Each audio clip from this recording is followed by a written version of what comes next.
주영진의 뉴스브리핑 정치 여담 야담 본격적으로 시작을 해보도록 하겠습니다. 오늘 주영진의 뉴스브리핑 시청하시는 많은 분들 국민의힘의 대선 후보 누가 될 것이냐 여기에 가장 관심이 많으실 겁니다. 장경태 민주당 의원, 장해찬 시사평론가, SBS의 박문신 논설위원과 함께 실시간으로 여러분께 전해드리도록 하겠습니다. 세 분 어서 오십시오. 예, 안녕하세요.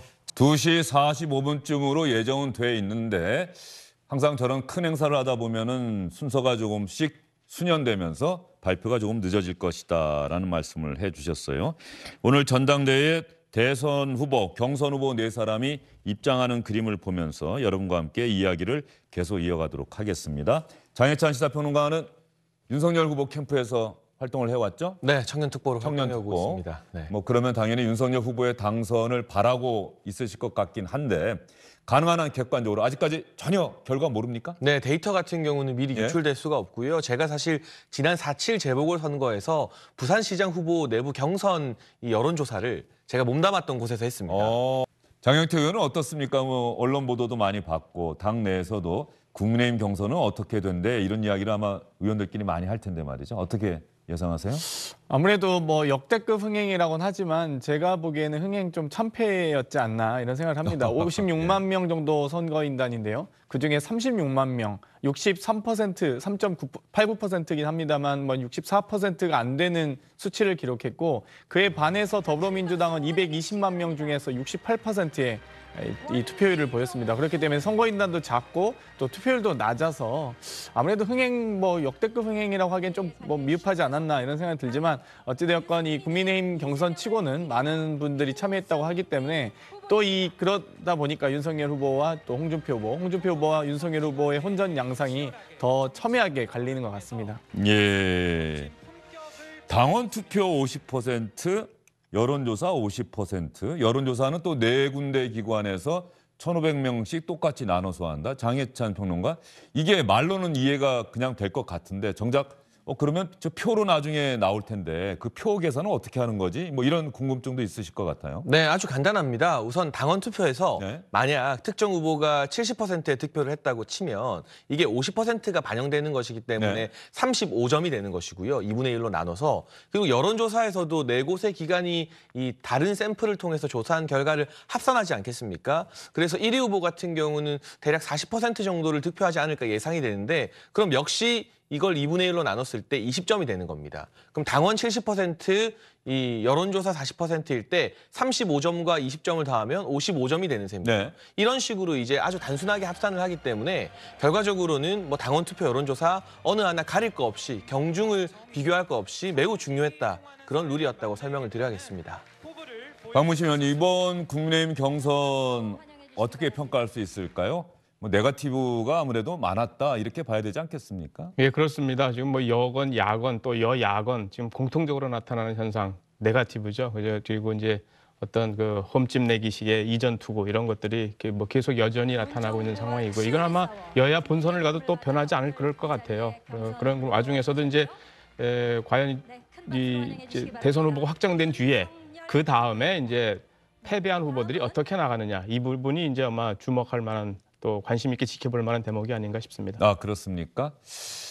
역대 국민의힘 경선 결과 가운데는 가장 높은 투표율을 기록했다. 물론 2007년 한나라당 경선 상당히 열기가 뜨거워서 당시에 당원 투표율이 70% 정도 됐는데 그때는 당원들 이번 경선에 참여한 당원들의 숫자가 지금과는 비교가 안 될 정도로 적었었죠. 그 당시에 18만 명 정도였습니다. 18만 명. 이번에는 56만 명 정도가 선거인단으로 참여했기 때문에 역대급 관심이다. 그리고 민주당 같은 경우는 국민선거인단 방식으로 당원이 아닌 분들에게도 투표권을 주지 않았습니까? 네. 신청하면. 그러나 이 국민의힘 같은 경우는 이 당원의 허들을 많이 낮추긴 했습니다만 책임당원. 분명히 아주 소액이라도 당비를 납부한 분들에 한해서 당원 투표권을 줬기 때문에 단순 선거인단의 숫자로 열기를 비교하는 것은 좀 무리가 있을 것 같고요. 그 어느 때보다 언론과 국민들의 관심이 국민의힘 대통령 후보 선출에 집중된 지난 뭐 약 한 달이었다라고 평가를 해야겠습니다. 알겠습니다. 어쨌든 간에 뭐 경선 결과를 전망할 때 언론들이 새롭게 참고하기 시작한 게 뭐 구글 검색을 얼마나 어떤 후보가 가장 많이 검색의 대상에 올랐느냐 뭐 이런 것들도 또 경선 결과를 전망하는 하나의 자료가 되는데 말이죠. 뭐 미국 대선도 실제로 그런 검색량이 대선 후보를 맞춘다 이런 이야기도 나오고 있는데 아무래도 이번에는 부정적인 서로 경선 과정에서도 부정적인 이야기들 상대를 비난하고 그러다 보니까 그런 의혹 그래서 부정적인 평가들이 많이 올랐다는 기사도 많이 나오더라고요. 뭐 아무래도 윤석열 후보의 어떤 망언이라고 불릴까요? 이런 여러 가지 이슈들이 좀 많이 터져 나왔습니다. 소위 민생 현안에 대한 부재, 또 노동 의식에 대한 부재, 역사 의식에 대한 부재 이런 부분들이 많이 튀어나왔던 것 같고요. 뭐 예를 들면 뭐 청약 통장도 모른다든지, 혹은 이한열 열사를 부망쟁에 빗대서 말씀하신다든지, 혹은 뭐 안중근 의사를 윤봉길 의사로 착각하신다든지, 뭐 이런 부분들이나, 혹은 전두환 씨를 찬양하는. 뭐 예를 들면 뭐 정치를 잘했다고 하는데 그 당시의 정치가 1980년대 정치를 2022년 대한민국에 어떻게 비교할 수 있을 것이며 뭐 그 당시 장세동 뭐 허트리오 등으로 네. 이 내각과 이 국회를 장악했던 그런 정치를 지금 시대에 다시 떠올리게 하는 건 좀 대단히 안타까웠던 것 같고요. 그에 반해서 홍준표 후보 같은 경우는 또 특별히 또 어떤 실수들은 없었던 것 같습니다. 어찌됐건 당 대표와 대선 후보를 거치면서 좀 안정적 경선 운영을 했다. 다만 이 상승세를 마침표를 찍을 만한 실버골을 기록하지 못한 부분, 그런 부분이 아마 한계로 지적되지 않나 이런 생각이 듭니다. 자, 그러면 지금 경선 후보 4명이 차례로 전당대 현장에 입장하는 장면 여러분 화면을 통해서 보셨는데 말이죠. 초조하게 경선 결과 발표를 기다리고 있습니다. 마지막 순간까지 한 표라도 더 얻기 위해서 4후보가 모두 애를 많이 썼겠지요. 가장 마지막에 했던 말 저희가 한번 영상으로 구성해 봤습니다. 오늘 너무 감사합니다. 자, 박수! 네, 고맙습니다. 제가 힘받아 열심히 하겠습니다. 고맙습니다. 적극적으로 응원을 해 주시는 덕분으로 지금까지 왔습니다. 제가 생각하기는 내일 내가 되지 않나 싶습니다. 정책과 토론과 도덕성 또 품격에서 확실하게 압도할 후보는 저는 저밖에 없다라는 말씀을 꼭 드리고 싶습니다. 이미 주사위는 던져졌고 우리 당원들과 국민들은 정권 교체라는 우리의 절대절명의 우리의 여망을 실현하기 위해서 가장 현명하고 책임 있는 판단과 선택을 하시리라고 믿습니다.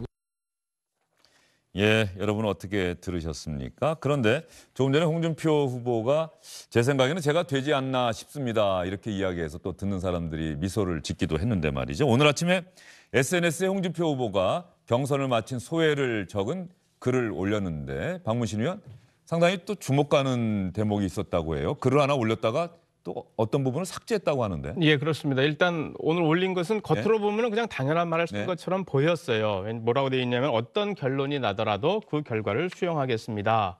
후보가 되면 정권 교체에 대장정에 나설 것이고 반대의 결과가 나오면 당을 위한 제 역할은 거기까지입니다라고 되어 있는데 그 이제 밑에 이제 화면에 점점점이라고 되어 있는 그거 예. 있지 않습니까? 그 예. 부분이 뭐냐면 당을 위한 역할은 거기까지이고 백의종군 하겠습니다. 이렇게 돼 있었는데 그 백의종군 하겠습니다라는 그 대목을 삭제를 한 거죠. 예. 삭제를 한 건데 요거는 뭐 어떤 뜻인지는 뭐 홍준표 본인만이 알 수 있겠습니다만 그냥 자, 추정해 여기 화면을 보면은 잠깐 이제 예. 스톱을 해 주시죠. 그러면 저 아래에서 두 번째 줄에 백의종군하겠습니다라고 하는 표현이 분명히 있었는데 저걸 금방 삭제하고 새로 또 글을 올린 거예요. 그렇습니다. 이제 저게 이제 지금 예. 화면에 나오는 거는 페이스북에 처음 올렸던 글이고요. 예. 이제 다시 올렸던 글에는 그 부분이 이제 빠져 있는데 아마 이런 기본적으로 이렇게 생각은 해요. 뭐 예. 결과가 나오기도 전에 백의종군 뭐 이렇게 얘기하게 되면 예. 너 진 거 아니야? 그렇죠. 사람들이 이제 그렇게 생각할 수가 있지 않습니까? 그러니까 그런 것 때문에 그런 걸 불식시키고 이게 또 패배주의적 발상 아니야 하는 그런 것들 때문에 삭제했을 수도 있고 또 다른 하나는 요거 연분 조금 의미 있게 볼 필요도 있다라고 생각이 되는데 만약에 저게 사실이라면 백의종군 한다는 것의 의미는 예를 들어서 윤석열 후보가 됐을 때 선거대책위원회가 구성되지 않습니까? 거기서 직책을 맡지 않겠다라는 뜻으로도 해석이 될 수 있는 대목인 것 같아요. 직책을 맡지 않겠다는 얘기는 안 도와주겠다는 얘기로 해석될 수 있는 그러니까 거죠. 그 백의종군이라는 것을 그래서 어떤 의미로 홍준표 의원이 처음에 썼는지 그리고 그래서 그걸 왜 삭제했는지 하는 부분은 이제 그래서 궁금증이 남는 건데 뭐 아직은 여전히 뭐 아무도 알 수 없는 퀘스천 마크인 것 같고요. 뭐 결과 이후에 또 그 결과 나온 뒤에 홍준표 후보 본인의 뭐 행동을 통해서 또는 사후 해명을 통해서 뭐 설명을 통해서 뭐 알려지지 않을까 예상이 됩니다. 자, 여론조사는 여론조사대로 그리고 당원투표는 당원투표대로 진행이 되는데 말이죠. 이 당원투표 투표율이 지역별로는 나온 것 같아요. 연령대별 투표율은 국민의힘 선관위에서 공개는 안 한 모양이죠. 네, 연령대별 투표율은 따로 공개하지 않았고요. 다만 지역별 투표율이 공개가 되었는데 지역별도 어쨌든 간에 각 후보 캠프에서는 유의미하게 보지 않았겠습니까? 그렇죠. 아무래도 뭐 더 강세를 띠는 지역이 네. 있다 이런 평가가 나올 수 있기 때문에 세종이 74.47%로 세종이 1위를 가장 기록했고요. 높았군요. 서울이 71.91%로 이 수도권에서의 높은 열기를 반영하고 있습니다. 그 다음으로는 부산이 68.4%, 대구가 66.71%, 그리고 경기도가 66.22%를 기록했는데 이전과 아주 크게 달라진 부분이 눈에 띈다고 말하기는 조금 어렵습니다만 그래도 이준석 대표가 페이스북을 올린 것처럼 평균 연령이 낮은 도시인 세종에서 투표율 1위를 기록했고 또 기존의 어떤 국민의힘의 전통적 강세 지역인 부산과 대구 등에서도 높은 투표율이 나왔습니다만 서울의 투표율이 그보다 조금 더 높았다는 것. 이제 국민의힘이 사실 지난 지방선거와 총선 등을 치르면서 전국 정당으로서의 위세가 많이 약화됐다는 평가를 받지 않았습니까? 네. 근데 이번 투표율을 놓고 보면 이제 다시 이 대선을 앞두고 전국 정당으로 전국의 어떤 고른 지역에서 지지를 받을 수 있는 정당으로 발돋움하는 것 아니냐는 기대감이 당 내부에선 나오고 있습니다. 예. 마지막 토론회 때 뜨거웠던 현장의 모습을 다시 한번 여러분과 함께 확인해 보도록 하겠습니다. 윤 후보님 요즘 뭐 내가 참 언짢겠지만 398이라는 후보란 그 이야기 들어보셨죠? 20대에는 3%, 30대에는 9%, 40대에는 8%. 그거 가지고 본선 치르기 어렵습니다. 그걸 어떻게 단시간 내에 올리겠습니까? 중도 확장성이 보니까 민주당의 아주 확장성이 높더라고요. 민주당 지지자들한테.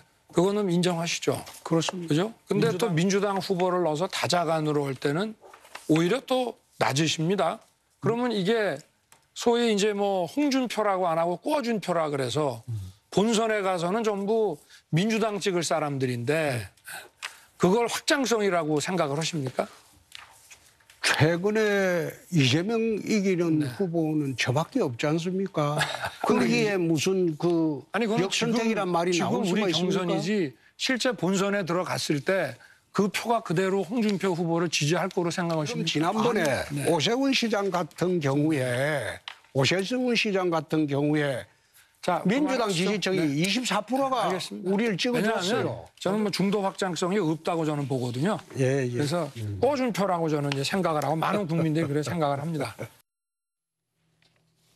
예, 윤석열 후보가 마지막에 꿔준표라고 하는 표현을 썼는데 장혜찬 평론가, 저 표현은 윤석열 후보가 직접 생각한 겁니까? 캠프에서 이 표현이 좋으니까 토론회 때 꼭 한번 쓰십시오라고 제안한 겁니까? 이제 캠프에서 예. 처음 만들어낸 표현이고요. 이제 예. 김근식 비전전략실장이 본인의 페이스북 등을 통해서 꿔준표라는 단어를 썼는데 그게 예상 밖의 국민적인 또 당원들의 호응을 받게 되면서 널리 퍼지게 된 것 같습니다. 근데 단순히 민주당 지지층이 홍준표 후보를 많이 지지했다는 것 정도가 문제가 아니라 홍준표 후보를 지지한다고 응답한 분들 분석을 해보니까요. 네.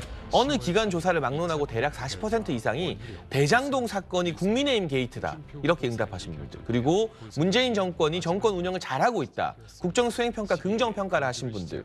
심지어는 정권 연장을 바란다고 하는 분들의 응답 비중이 40%가 다 넘었습니다. 그렇다면 이건 확장성으로 볼 게 아니라 이 민주당 지지자들이 보수 적합도 조사에서 자신들에게 그나마 쉬운 후보, 덜 미운 후보를 조직적으로 선택해 준 것이 아닌가. 그리고 민주당 패널분들이나 국회의원분들이 지난 수개월 동안 제가 방송할 때 홍준표 후보 캠프에서 나오신 줄 알았어요.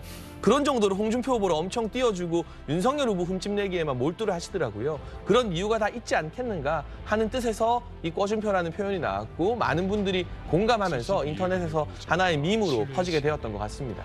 그런데 잠시만요. 제가 말씀드릴게요. 장혜찬 평론가가 지금 그 얘기 하시니까 장혜찬 평론가가 청년특보라고 했죠. 윤석열 후보에. 그렇습니다. 어제 홍준표 후보가 마지막으로 간 곳이 서울 홍대 앞 거리예요. 그리고 2030 세대에서는 윤석열 후보보다 홍준표 후보의 지지가 상당히 높다라고 하는 건 각종 여론조사를 통해서 확인이 됐던 것이고 뭐 상당히 그런 부분 때문에 장혜찬 특보도 신경이 많이 쓰였을 것 같아요. 윤석열 후보의 젊은 층의 인기가 좀 홍준표 후보보다 덜하다. 이거는 좀 고민해봐야 할 대목가 아니겠습니까? 그렇죠. 이제 본선 과정에서의 숙제로 생각하고 많은 전략을 준비하고 있고요. 윤석열 후보가 이미 된다는 걸 전제로 좀 말씀하시는군요. 저는 당연히 그렇게 생각해야죠.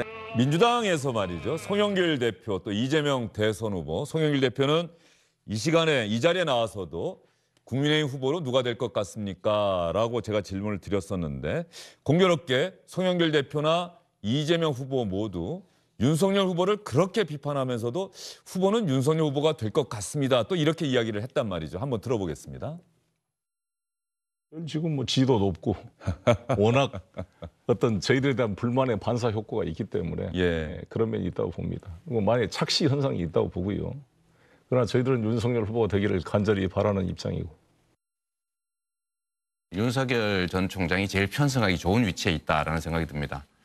우리 정치에서 보통 정치는 길을 만드는 것이기 때문에 이 발광체여야 된다.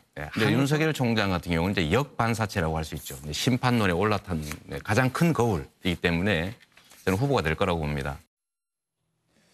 그래서 장경태 의원도 그래서 윤석열 후보를 틈만 나면 이렇게 비판했던 겁니까? 저희가 뭐 윤석열 후보와 홍준표 후보 저희는 뭐 50보 51보 차이라고 봅니다. 장경태 의원도 제가 기억하기에는 홍준표 후보를 비판하는 말은 제가 별로 들어본 적이 없어요. 근데 사실 이제 50보 51보 예. 차인데요. 뭐 개찐 도찐이라고 뭐 독인 개긴. 독인 예. 개긴이라고 보는데 사실 이제 홍준표 후보는 이번 경선 과정에서 이렇다 할 실수는 없었습니다. 분명히 이제 당 대표와 대선 후보를 한 번씩 하시면서 분명히 좀 충분히 좀 준비 또 실수를 안 하려고 하는 노력들이 보였고요. 그에 반해서 윤석열 후보는 사실 너무나 이슈들이 많았습니다. 제가 일일이 다 열거하지 못할 정도로 밀란의 부정식품에 주 120시간에 뭐 후쿠시마 원전 유출 아니다, 주택 청약에 손발 노동은 아프리카나 하라고 하든지 정규직 비정규직 차이가 없다고 하든지 뭐 사실 입당한 지 3개월밖에 안 된 수습당원이 당이 없어져야 될 정당이라고 한다든지 전두환 씨 찬양, 뭐 개사과 많은 논란과 이슈가 있었고요. 또 심지어 입당하는 과정부터 젊은 당대표를 무시하는 행태를 너무 많이 보여왔습니다. 소위 이 당대표에게 대선 후보가 대통령 후보가 되실 분이 입당 과정에서 일방적으로 통보하고 심지어 이 당대표가 이 호남의 지지율을 높이기 위해서 호남 일정을 수행 중이 아니었습니까? 그런데 일방적으로 입당한다든지 여러 가지 이 당 행사, 공식 행사와 여러 가지 과정에서 당 대표를 무시하는 듯한 혹은 당의 어떤 여러 가지 규칙들을 무시하는 듯한 행태를 보였기 때문에 2030 세대나 수도권의 지지율이 매우 낮을 수밖에 없다 이렇게 보게 됐고요. 예. 이제 잠시 뒤에 지금 시각이 오후 2시 47분이 막 되려고 하는데요. 이제 한 7분, 8분 정도 뒤면 발표가 될 텐데 그동안의 여론조사 결과를 한번 보죠. 왜냐하면 여론조사는 여론조사대로 또 여론조사에서 국민의힘 지지층 조사는 조사대로 우리가 따로 비교해 보면 당원 투표와 여론조사 결과가 어떻게 나올지를 한번 예측해 볼 수 있지 않겠습니까? 먼저 4군데 여론조사 기관이 합동으로 발표한 그 결과 저희가 한 달 정도의 추이를 보고 한번 지켜봤는데 박문신 의원이 설명을 좀 해주시죠. 예, 그 여론조사는 네. 여론조사 기관별로 좀 들쭉날쭉한 것이 있기 때문에 지금 앵커께서 말씀하신 대로 하나의 여론조사를 놓고 네. 그 여론조사가 어떤 추이를 가지고 움직였느냐 이것이 굉장히 이제 중요한 트렌드거든요. 지금 4개 기관이라고 하는 것은 한국 리서치, 코리아 리서치, 엠브레인, K-스탯 이렇게 4개의 합동으로 4개 여론조사 기관이 합동으로 하는 건데 주로 지상파에서 많이 공개해서 하고 있죠. 지금 보시게 되면은 우선 지난주 10월 넷째 주 요걸 기준으로 봤을 때 어제 나온 여론조사 결과입니다. 그거하고 비교해 보면은 지금 홍준표, 여론조사에서- 윤석열 후보가 붙었어요. 예, 그렇습니다. 한 달 전에는 전체 홍준표 적합도에서 홍준표 후보가 5%포인트를 앞섰는데 그게 격차가 유지됐는데 어젠가요? 어제는 이제 똑같아졌죠. 예. 조 추세로만 본다 그러면 오히려 일반 여론조사에서도 윤석열 후보가 더 선전해가는 추세가 일주일 동안 나타났다 이렇게 예. 일단 해석이 될 수 있는 그런 것이 아닌가 싶습니다. 물론 여론조사 기관별로 또 다른 오차라든가 이런 것들이 있을 수는 있겠습니다만은 그런 거고요. 그리고 국민의힘 대선 후보 적합도라는 항목에 이건 그러니까 국민의힘 지지층입니다. 네. 아까 것은 일반 여론조사고 이것이 아마 당원 투표에서 나타난 여론조사하고 굉장히 비슷하지 않을까 싶은데 여기서는 격차가 더 벌어졌습니다. 그러니까 원래 당심에서는 윤석열이 앞섰는데 한 주 전보다도 40대 38, 9%포인트 격차가 53대 34, 19%포인트 격차로 늘어난 거니까 그만큼 더 벌어졌다. 일반 여론조사 흐름과 당원 여론조사 흐름 모두 윤석열 후보에게 조금 더 유리하게 전개되고 있다 하는 것이 지금 4개 기관 합동 여론조사의 결과에 대한 분석 아닌가 싶습니다. 예, 박무신 의원이 잘 설명해 주셨는데요. 자세한 여론조사 결과는 중앙선거 여론조사 심의위원회 홈페이지 참조하시고요. 현장 그림 계속 보면서 이제부터는 이야기를 해 나가도록 하겠습니다. 공연이 끝나자마자 바로 여론조사 결과가 발표가 될 텐데 말이죠.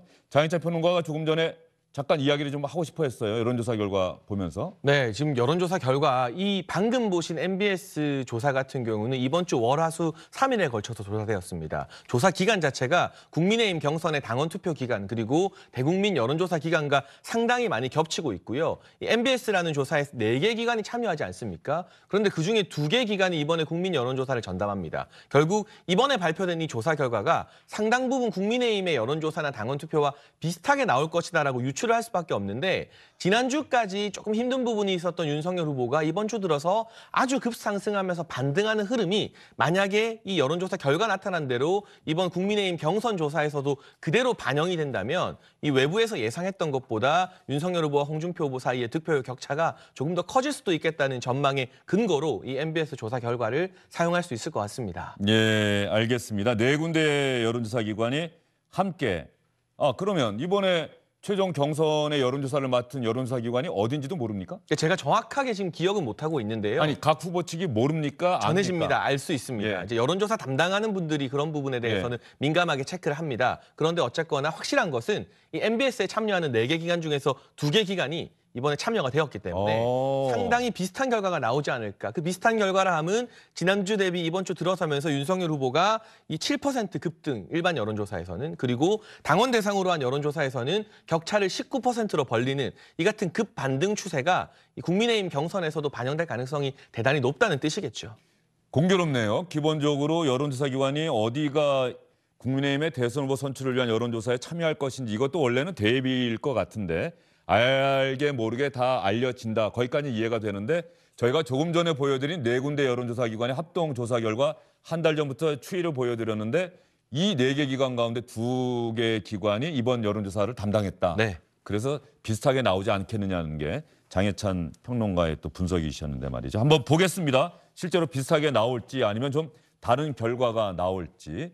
이번 경선이 4명의 후보 가운데 박문신 의원, 홍준표 후보는 이미 마지막 도전이다라고 이미 여러 차례 공언을 했고요. 유승민 후보도 제 기억에는 그렇게 이야기를 했던 것 같아요. 그렇습니다. 윤석열 후보나 원희룡 후보는 뭐 마지막이다 이런 얘기는 하지는 않았고. 어떻습니까? 홍준표 후보, 유승민 후보 그런 측면에서 보면은 상당히 좀 비장한 심경일 것 같아요, 지금. 네, 그렇습니다. 그 두 사람 모두 이번을 마지막이다라고 생각을 하고 준비를 해왔고 또 그렇게 약속을 한 거기 때문에 물론 이제 사후에 또 정치 환경이 변화에 따라서 이게 어떻게 또 전환될지는 모르겠습니다만은 그런 관점에서 보면 이제 선거 이후에 어떻게 할지 물론 이제 본인이 되면은 그 자체가 본인이 이제 중심이 된 정권 교체를 얘기하겠습니다만은 안 됐을 경우에 어떻게 할지가 그래서 주목받는 것이 되는 거고 원희룡 후보의 경우에는 일단 여론조사상으로 보면 4등으로 나오는 곳이 굉장히 많습니다만은 막판에 그 대장동 일타 강사라는 그런 것 때문에 일단 주목은 굉장히 좀 받았어요. 그래서 국민의힘 지지자들 내부 또는 국회의원들 사이에서 얘기 보면은 그래도 좀 점수 좀 딴 거 아니야 하는 그런 평가가 조금 더 있는 걸로 봐가지고는 아마 뭐 다음번이라든가 이런 부분에 대한 계산도 정치적 고려도 또 제주지사도 지금 그만둔 상태 아니겠습니까? 네. 어떤 행보를 할지도 좀 지켜봐야 될 대목인 것 같습니다. 국민의힘의 대선 후보로 확정된 윤석열 후보의 감사의 인사, 사실상 국민의힘 대선 후보로서의 첫 공식 연설이었습니다. 여러분 잘 들으셨습니까? 조금 전에 연설 내용 들어보니까 윤석열 후보, 이번 대선은 여느 대선과는 분명히 다르다. 대한민국을 부정부패 없는 깨끗한 나라로 만들어가야 하는 그런 선거가 될 것이다. 현 정부 여권에서 자신에 대한 정치 공작을 계속해 왔지만 그 정치 공작은 오히려 자신을 더욱 단단하게 단련시켰다. 이런 취지의 연설도 했습니다. 장혜찬 평론가, 장혜찬 특보 어떻습니까? 윤석열 후보의 첫 공식 연설, 뭘 가장 얘기하고 싶었던 건가요? 글쎄요, 저는 여러 가지 이야기들이 나왔습니다만 원팀에 대한 강조부터 시작해서 그러나 내년 대선이 그저 한 번 지나가는 또다시 돌아오는 그런 대선이 아니다. 만약 이번 내년 대선에서 정권 교체 성공하지 못한다면 법치가 유린당할 것이다라는 말이 제 가슴에는 가장 많이 와닿았습니다. 왜냐하면 많은 국민들이 분노하고 있고 의혹을 가지고 있는 대장동 게이트와 관련된 검찰과 경찰의 수사가 얼마나 지지부진하게 말도 안 되게 이어지는지, 유동규 전 본부장이 압수수색에서 던진 핸드폰 하나 확보하지 못하는 검찰의 모습을 보면서 권력을 가진 자들과 그들 가까운 측근들의 범죄에 대해서는 이 우리나라의 어떤 수사 기능이 얼마나 형편없이 무너졌는지를 많은 국민들이 보고 있기 때문에 거기에 대해서 면죄부를 주지 않고 다시 한번 이 국민들이 이 채찍질을 해서 적어도 수사기관과 사법기관만큼은 공정하고 중립적으로 다시 바로 세우기 위해서는 법치를 유린하지 않기 위해서는 반드시 정권 교체를 해내야 된다. 그런 말이 개인적으로는 와닿았고요. 많은 국민들도 그 부분을 조금 깊이 있게 유의미하게 들으셨지 않을까 싶습니다. 네, 저희가 윤석열 후보의 연설이 좀 계속되고 있긴 한데요. 7분 20초 정도 만에 끊었습니다. 얼마 전에 민주당 이재명 후보가 대선 후보로 선출됐을 때 당시에도 생중계로 연결을 해드렸는데 그때가 또 일요일 오후였어요. 그때 이재명 후보도 7분 20초 정도 연설을 틀고 끊었기 때문에 여야 간의 공평성, 형평성 문제 때문에 윤석열 후보의 연설을 7분 20초 만에 끊었다는 말씀 여러분께 전해드리고요. 이렇게 SBS가 공정하려고 했습니다. 장경태 의원. 예. 네, 감사합니다. 그리고 잠시 뒤에 관심이 가는 대목은 6.35%포인트 차로 패배한 홍준표 후보의 연설이 있을 예정입니다. 그때 홍준표 후보의 연설 내용도 현장을 연결해서 한번 들어보도록 하겠습니다. 예상된 시간이 3분이기 때문에 되게 짧습니다. 그때 홍준표 후보가 어떤 얘기하는지도 아마 많은 분들이 관심을 가지실 것 같은데 장경태 의원, 예상대로 윤석열 후보가 국민의힘의 대선 후보가 됐습니다. 이재명 대 윤석열, 이 대선 구도가 확정이 됐어요. 일단 축하드립니다. 하지만 분명히 홍준표 후보가 득표한 48%, 48.21%의 여론조사, 국민적인 이 민심을 좀 잊지 않으셨으면 좋겠다는 말씀드리고 싶고요. 한편으로는 뭐 여러 가지 고발 사주와 판사 사찰 의혹 등을 앞으로 수사 받으실 텐데 진정 공정한 사회, 대한민국을 위해서라면 본인이 수사하던 마음으로 공정하게 수사 받으시길 바랍니다. 네, 장경태 의원이 또 윤석열 후보의 축하를 보내면서도 수사는 받아라 또 이런 이야기를 하셨는데 알겠습니다. 박문신 의원, 오늘 결과를 보니까 이게 참 생각보다 많은 격차인지 생각보다 적은 격차인지 아니면 이 정도가 될 것이라고 예상했던 격차인지 어떻게 보세요? 종합적인 격차는 이 정도쯤 될 거다라고 아마 많은 분들이 예상을 했을 것 같아요. 근데 하나하나 들여다봤을 때, 그러니까 당원 투표요, 일반 여론조사가 보면은 일반 여론조사에서는 홍준표 대표가 조금 앞서고 있거나 근접해 있다라고 하는 여론조사가 많았는데 네. 거기서는 홍준표 후보가 더 많이 이겼어요. 기존의 여론조사보다. 그리고 이 당원 투표에서도 뭐 두 자릿수 정도 윤석열 후보가 앞서는 거 아니야 했는데 실제로 두 자릿수인데 굉장히 큰 두 자릿수가 됐어요. 지금 이걸 퍼센테이지로다가 지금 환산이 정확하게는 안 돼 있습니다만 대략 보니까 당원 투표 같은 경우는 60% 대 35%, 거의 25%의 그 차이가 났고 일반 여론조사는 거꾸로 10%가량 홍준표 후보가 이겼거든요. 그러니까 그 양쪽의 좀 격차가 이른바 일반 여론조사, 민심이라고 표현되는 부분, 또 당원 투표율, 또 당심이라고 표현되는 부분이 조금 이것이 생각보다 양쪽의 격차가 좀 많이 나타났다. 종합해 보니까는 결과적으로는 많은 사람들이 예상했던 것과는 비슷하게는 나타났다. 네. 이렇게 요약할 수 있을 것 같습니다. 여론조사에서 10.27%포인트의 격차가 났어요. 지금 저희가 조금 전에 봤던 적합도 네 군데 여론조사 기관에서는 27대 27 동률로 나타났는데 정작 네 군데 여론조사 기관에서 국민의힘 경선에 참여를 했는데 그 격차가 10.27%포인트. 이거는 윤석열 후보에게도 상당히 아프게 다가가겠다는 생각이 좀 들어요. 네, 물론 분석할 수 있는 여러 가지 예. 이유는 있습니다. 왜냐하면 일반 여론조사와 달리 이번에 경선 여론조사에서는 국민의힘 책임 당원인지 여부를 먼저 물어봅니다. 맞다고 하면 끊어버리기 때문에 당원들의 민심이 여론조사에서 좀 배제되고 국민의힘 지지층 같은 경우도 착각하고 전화를 끊을 수가 있는 부분이거든요. 그리고 사실 상대적으로 기대했던 것보다는 유승민 후보나 원희룡 후보의 표가 훨씬 덜 나온 것 같습니다. 네. 아무래도 윤석열 후보를 좀 가장 강한 후보로 견제하는 쪽에서 홍준표 후보로 집결됐다고 볼 수 있는데 그럼에도 불구하고 이 민심에서 나타난 여론조사 결과까지도 겸허하게 받아들여서 지금 경선 승리로 뭐 야권의 윤석열 후보 캠프 측, 저도 그 캠프의 일원입니다만 기뻐할 때가 아니라 원팀을 이뤄서 홍준표 후보가 경선 기간 보여줬던 20대, 30대 남성들로부터 받았던 높은 지지를 어떻게 같이 그 붐이 소멸되지 않고 같이 이어지게끔 만들 것인가에 대한 치밀한 고민과 행동, 그리고 가능한 빠른 시일 안에 민주당과는 다른 국민의힘은 진짜 원팀을 이루는 거다라는 모습을 국민 여러분들께 보여드리는 그러한 조치 등이 실행되어야 한다고 생각합니다. 예, 알겠습니다. 지금 저희가 아직 이게 화면으로 만들어졌는지는 모르겠습니다만 경선 결과를 다시 한번 여러분께 정리해서 발표드리고 싶은데요. 원희룡 후보가 23,085표, 여론조사도 표로 환산했을 때 3.17%를 득표를 했고요. 유승민 후보가 54,304표, 7.47%, 윤석열 후보가 347,963표, 47.85%, 홍준표 후보가 30만 1,786표, 41.5%, 윤석열 후보와 홍준표 후보 두 후보 간의 득표율 격차는 6.35%포인트, 여론조사에서는 홍준표 후보가 10.27%포인트 앞섰습니다만 최종 득표 결과 득표율에서는 윤석열 후보가 홍준표 후보를 6.35%포인트 앞섰습니다.